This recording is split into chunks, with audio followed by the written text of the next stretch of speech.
اعوذ باللہ من الشیطان الرجیم۔ سورۃ البقرہ آیت نمبر 164 انشاءاللہ آج ہم پڑھیں گے۔ بسم اللہ الرحمن الرحیم۔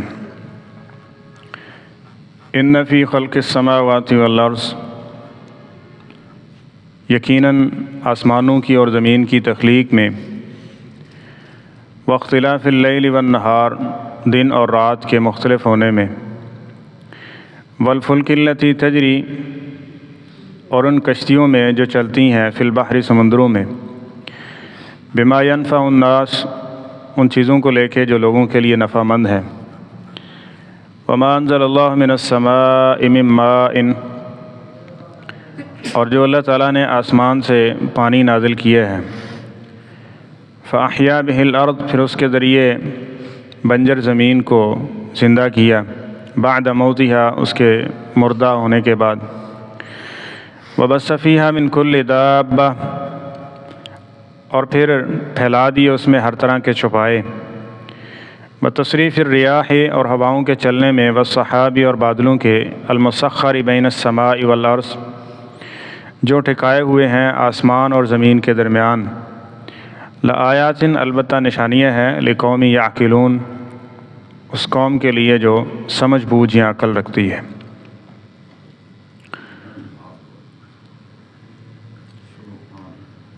کسی بھی شخصیت سے محبت و نفرت، اس کے کچھ معیار ہیں۔ محبت کیوں کی جاتی ہے، نفرت کیوں کی جاتی ہے؟ ایک تو یہ ہے کہ اس کے اندر ایسے کمالات ہوں کہ چاہے کوئی اس کا عدو ہی کیوں نہیں ہے، مقابلے میں کیوں نہیں ہے، پھر بھی اس کی قدرت کا، اس کی عظمت کا معترف ہے کہ ہے، چاہے میرا مخالف ہی کیوں نہیں، پھر بھی کیا ہے جی، اس کے اندر یہ قابلیتیں ہیں، تو بندہ اس کی تکریم کرتا ہے۔ یا یہ ہے کہ وہ اس کے ساتھ، اس پر اس کے احسانات ایسے ہوتے ہیں کہ بندہ ہمیشہ کے لیے اس کا ممنون ہوتا ہے، اس کا احسان مند ہوتا ہے۔ تو اللہ تعالیٰ کی رحمت، قدرت اور اس کے فضل و انعام و اکرام کی طرف دیکھیں گے تو ساری چیزیں آپ کے سامنے ہوں گی کہ اگر آپ اس کے احسانات کو گنیں گے، دیکھیں گے، تو آپ اس بات پہ مجبور ہو جائیں گے کہ یہ کہیں اور یہ مانیں کہ ہم بھی اپنی نفس اور اپنی جان کے اتنے خیرخواہ نہیں ہیں جتنا ہمارا مالک اور ہمارا رب اس کا خیرخواہ ہے۔ ہم بھی اپنے لیے بسا اوقات گھاٹے کے فیصلے کرتے ہیں، لیکن وہ ہمارے لیے خیر کے فیصلے ہی کرتے ہیں، اور وہ اتنا کچھ عطا کرتا ہے، اتنا کچھ عطا کرتا ہے، اتنا کچھ عطا کرتا ہے، ہم اپنے عملوں پہ نظر دوڑائیں تو کیا ہمیں مل سکتا ہے؟ لیکن اس کے باوجود بھی نافرمانیوں کے، بغاوتوں کے، سستیوں کے وہ رزق بند نہیں کرتا، صحت و عافیت عطا کیے ہوئے۔ تو اگر اس پہلو کو دیکھیں گے تو پھر بھی یہ ماننے پہ مجبور ہو جائیں گے کہ ہمیں سب سے زیادہ بڑھ کے محبت کس سے کرنی چاہیے؟ اللہ سے کرنی چاہیے۔ اور یہی بات ہے کہ تب تک انسان ایمان کی لذت اس سے محروم رہتا ہے جب تک وہ اللہ تعالیٰ سے محبت نہیں کرتا۔ وہ جملہ آپ نے سنا ہوا ہے نا، اس جملے کے اظہار سے اللہ کی محبت کی طرف آنا بندہ شروع ہوتا ہے، لذت کا آغاز ہوتا ہے۔ وہ کیا ہے؟ رضیت باللہ ربا وبالاسلام دینا، سنا ہوا ہے نا۔ نبی کریم صلی اللہ علیہ وسلم نے فرمایا جو بندہ یہ کہتا ہے اس نے ایمان کے ذائقے کو چکھ لیا۔ اب جس کو اس کا ترجمہ نہیں نہ آتا اور صرف اس کا اس نے یہ فضیلت سن لی ہے، وہ ایسے ہی ہے کہ جس طرح کہ ایک آدمی ہے، وہ دسترخوان لگا ہوا ہے اور وہ دسترخوان کے ارد گرد ہی پھر رہا ہے، اس میں سے کچھ کھا نہیں رہا۔ اس کے ترجمے کو سیکھیں، پھر آپ کو اس کی لذت محسوس ہوگی، ٹھیک ہے؟ اس کی طرف آئیں، پھر اپنے آپ کو پرکھیں۔ اس لیے اللہ نے ہمیں تو نے کہا کہ تم اللہ کا ذکر کرو، میرا ذکر کرو، میں تمہارا ذکر کروں گا۔ تم یاد رکھو گے نا تو اس کی محبت سامنے آئے گی کہ یہ بھی اس نے عطا کیا، یہ بھی اس نے عطا کیا، اور یہی اللہ کو پسند ہے نا، یہی اللہ کے نزدیک کرتی ہے۔ اور کس قدر افسوس کی بات ہے اور یہ اللہ تعالیٰ سے دشمنی نہیں تو اور کیا ہے، اور یہ دشمنی ہے۔ اللہ اور اللہ کے رسول نے یہ ذکر کیا ہے کہ اللہ کی نعمتیں کھا کے اس کو بھول جانا اور اس کی نسبت غیر اللہ کی طرف کر دینا ہے ایسے کہ نہیں؟ یہی شرک ہے نا۔ اللہ تعالیٰ کہتے ہیں نہیں، یہ معاف نہیں کروں گا اگر تو نے یہ کیا تو۔ ایک کھائے اور اللہ کو نہ پکارے یہ ناشکرا ہے، لیکن کھائے اور اس کی نسبت کسی غیر کی طرف کر دے یہ دشمن ہے، یہ شریک کر رہا ہے اللہ تعالیٰ کی ذات کے اندر۔ اس لیے فرمایا یہ تیرا جرم معاف نہیں ہوگا اگر بغیر توبہ کے تو آ گیا تو۔ اس لیے تو اللہ تعالیٰ نے یہ قرآن پاک آپ دیکھ رہے ہیں تو یہ ساری صورتیں اس میں ذکر کی۔ اور دوسری چیز یہ ہے کہ اللہ کو نہیں بھی مانتا نا تو پھر بھی وہ مجبور ہے اس بات پہ کہ یار یہ دیکھو آسمان کس طرح اس نے ٹکایا، زمین اس طرح کس نے بچھائی ہوئی ہے، یہ بادل ہے بغیر نہ کوئی اوپر ان کو کوئی سہارا ہے یا نہ نیچے سے ان کو کوئی سہارا ہے، اس کے باوجود بھی یہ ٹکے ہوئے ہیں، اور جب اللہ کا حکم ہوتا ہے وہ برسنے بھی لگ جاتے ہیں، ٹھیک ہے۔ اس کے اندر اتنی خیر رکھے، یعنی اس کی قدرت کو دیکھے گا، اس کو نہیں مانتا نا، اس پر ایمان نہیں رکھتا تو پھر بھی وہ معترف ہو جائے گا، اس کے دل میں نہ چاہتے ہوئے یہ بات آئے گی کہ وہ یہ کہے کہ اللہ اکبر، اللہ سب سے بڑا ہے، ایسے کہ نہیں؟ آپ کتنے جو ہیں وہ سائنٹسٹ ہیں کہ جو اسلام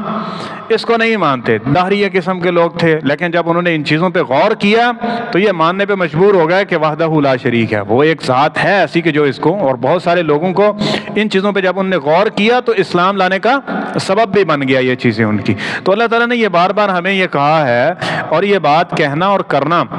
اس کا اللہ تعالیٰ نے حکم دیا۔ اللہ تعالیٰ کے انعام و اکرام کو دیکھنا، پھر اس کا شکر ادا سب سے پہلے کیا ہے کہ یہ کہنا کہ یہ میرے رب کی عطا ہے، یہ میرے رب کا فضل ہے۔ جناب ذوالقرنین ہے، اسی طرح جناب سلیمان علیہ الصلوۃ والسلام ہے، اللہ تعالیٰ نے جب بھی کوئی انعام و اکرام کہا تو ذالک من فضل اللہ، یہ اللہ تعالیٰ کا فضل ہے جو اس نے ہمیں عطا کر رکھا ہے، اس بات کا اظہار۔ اور پھر اس میں شکرانے کے طور پہ آپ دعائیں جتنی بھی دیکھیں گے جس معاملے میں، اس کے اندر وہ یہی چیز ہے، اللہ تعالیٰ کی نعمت کا اقرار اور پھر اس کا کیا ہے، شکر ہے۔ اور قرآن پاک میں یہاں بھی یہ چیزیں ذکر کی گئی، صاحب کا غلطیاں ذکر کر کے، اور آگے کچھ باتیں مزید اس حوالے سے آ رہی تھیں۔ تو یہ ایک بہت سی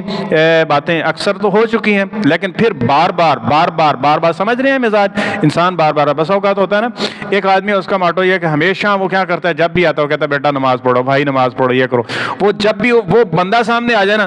تو وہ دعوت ذہن میں آ جاتی ہے کہ یہ کیا کہے گا، نماز پڑھو۔ اب ایک آدمی توحید کی دعوت دیتا ہے نا تو جو مرضی وہ کہتا ہے یار اے نے توحید دی گل کو کرنی، فوراً توحید کا کنسیپٹ اس کے ذہن میں آ جاتا ہے۔ تو اس لیے فرمایا نا کہ اللہ تعالیٰ کی محبت کا ایک معیار یہ بھی ہے کہ اذا رأوا ذکر اللہ، اللہ تعالیٰ کے بندوں کو دیکھنا ہے، جب تم انہیں دیکھو تو تمہیں اللہ یاد آ جائے، جب تمہیں اللہ یاد آ جائے، وہ یعنی اللہ تعالیٰ کی طرف نزدیک اس کے قریب کرنے والے یہ چیزیں لانے والے ہوں گے۔ اور یہ بار بار اللہ تعالیٰ نے یہ چیزیں ذکر کی ہیں، یہ ہمیں بار بار یہ تلقین اور یہ درس دے رہی ہیں کہ ہم اپنی مجلسوں میں اپنی محفلوں میں بیٹھے ہوں تو یہ ذکر کیا کریں یہ میرے رب کا فضل ہے، یہ میرے رب کا انعام ہے، یہ میرے رب کا کرم ہے۔ اور خاص طور پہ اس مجلس میں خاموش نہیں رہنا چاہیے جس مجلس میں اللہ تعالیٰ کی توہین کی جا رہی ہے اور اس کی نعمتوں کو، اس کے انعام و اکرام کو غیر اللہ کی طرف منسوخ کیا جا رہا ہو نا، صرف اتنی سی بات کہتے ہیں میرے اللہ سے بڑا ہے ہی کوئی نہیں یار، جس نے آسمان بنایا، جس نے انسان بنایا، تمہیں بھی بنایا، تمہارے ماں باپ کو بھی بنایا، تمہارے باپ دادا کو بھی بنایا، انہیں بھی میرا رب کھلاتا تھا، تمہیں بھی میرا رب کھلاتا ہے، اور جو آنے والے ہیں نا تمہاری نسل ان کو بھی کون کھلانے والا ہے، رب کھلانے والا ہے۔ یہ اللہ تعالیٰ نے قرآن پاک میں یہ کثرت کے ساتھ ذکر کیا۔ اور یہاں بھی دیکھیں تو فرمایا یہ غور کرو، ان فی خلق السماوات والارض، آسمان بنائے، زمین بنائے، دن اور رات، رات کے اپنے فوائد اور اس کا ایک اپنی کیٹیگری ہے، دن ہے تو اس کے اندر اپنی چیزیں اللہ تعالیٰ نے رکھی ہوئی ہیں۔ اسی طرح فرمایا والفلک التی تجری فی البحر، سمندر کے اندر دیکھو اتنی بڑی بڑی کشتیاں، اتنے بڑے بڑے بیڑے، اتنا وزن لادے ہوئے وہ چل رہے ہیں، تو یہ سارے کس کے حکم سے، اللہ تعالیٰ کے حکم سے چل رہے ہیں نا۔ تو وما انزل اللہ من السماء من ماء، اور پھر پانی پہ غور کرو کہ جو آسمان سے نازل کرتے ہیں اللہ تعالیٰ، یعنی بارش کی صورت میں، اس کے اندر وباؤں کا جانا ہے، انسانوں کی بھی بقا اور زمین کی بھی بقا۔ فرمایا یہ بنجر ہو چکی تھی، مردہ ہو چکی تھی، اس کو ہم نے زندہ کر دیا۔ قید سالیاں پڑ جاتی ہیں نا، ٹھیک ہے۔ اور خاص طور پہ اگر آپ یہ ادھر بیرون والے علاقے میں چلے جائیں جہاں یہ سارا کام ہوتا ہی بارش کے ساتھ ہے، بارش نہ ہو تو سارا سال تنگ گزرتا ہے کہ نہیں گزرتا؟ یہ بارش ہو جائے، معاملات بہتر ہو جائیں تو کیا ہوتا ہے، وہ سارا سال خوشحالی کے ساتھ گزر جاتا ہے، ٹھیک ہے۔ اور اس کے ساتھ اگر یہ بارشیں نہ ہوں، قید سالیاں جہاں ہیں، یہاں پانی نیچے ہے، پانی کا بندوبست نہیں ہے، بنجر ہے، صحرا ہے، زندگی ممکن نہیں ہے وہاں پہ، تو اللہ تعالیٰ فرماتے ہیں اس پانی پہ ہی غور کرو کہ ہم نے یہ کس طرح سے تمہارے لیے فائدہ مند بنا رکھا ہے۔ اور اس کے ساتھ وبث فیہا من کل دابہ،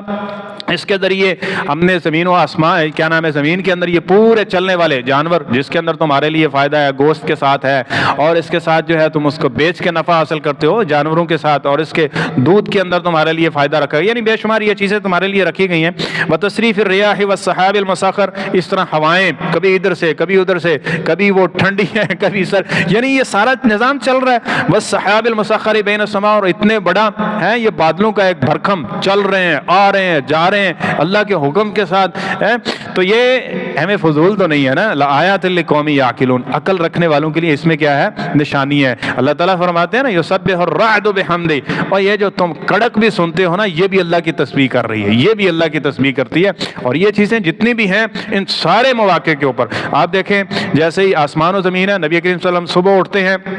آسمان کی طرف دیکھتے ہیں تو سورہ آل عمران کی جو دو آیتیں ہیں